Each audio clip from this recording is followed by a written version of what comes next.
The news director of WNAX Radio in Yankton, South Dakota, will soon be riding off into the sunset as he's retiring from his position in June. Reporter Don Jorgensen has our story. 570 WNAX News, I'm Jerry Oster. It's the familiar voice radio listeners of WNAX have grown accustomed to hearing almost every morning. We expect another nice day today, 70s today. After nearly 5 decades of broadcasting, Board of Directors of the River City Domestic. Jerry Oster is going to retire next month. Because it's time. I mean, it'll be 49 years in radio when I get to June 1st, and it's probably enough. But why not stick it out one more year and make it an even 50? Oster says it's pretty simple. Time to spend time with my wife, who's also retiring, and do stuff we want to do on our own time. WNAX in Yankton has a history of its own.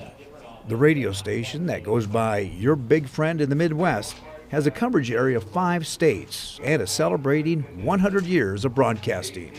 Oster is only the 3rd news director the station has ever had. Well, it is. I've been here since I was 23, so I've spent most of my life here, and it's been good. I mean, it's been, as you know, an interesting business to be in.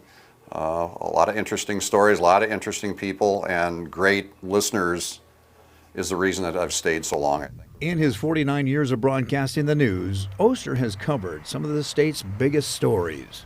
Oh, one of the worst is probably, or memorable, unfortunately, was the George Mickelson plane crash that affected all of us terribly. Governor Mickelson, as a lot of governors I got to know, he was very good to us, to me. Just, you know, a very emotional story to cover. He also talks about covering the Sioux City plane crash. One of our people's on their way to Chicago to watch Cubs, and he calls me from Sioux City. I said, go to the airport. So we had one of the first out-of-state reporters inside the airport, and he grabbed the payphone there, and he was on with us for most of that afternoon. As far as his legacy, Oster says he kind of models it after former SDSU football coach John Stegelmeyer.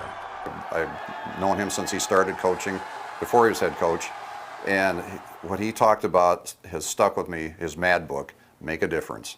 And that's what I've tried to live up to, and what he has done, and it's worked pretty good for him. So if you can make a difference at the end of your day, at the end of your career, I think that's a pretty good legacy. That's what I'd like to think. Oster says the radio business has changed a lot over the years.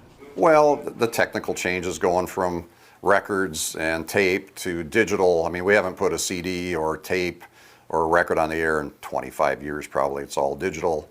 The editing part of it is wonderful. I'd never go back to tape. The one thing he says hasn't changed are the loyal listeners who often refer to Oster as the voice of WNAX. Well, I hear that and I appreciate that, and I'm just trying to do something for them, make a difference maybe for somebody, brighten a day, tell people they're okay today. You know, you got up, the sun's coming up, it's going to be okay. So yeah, and I hear from listeners a lot, and I really appreciate that and have over the years.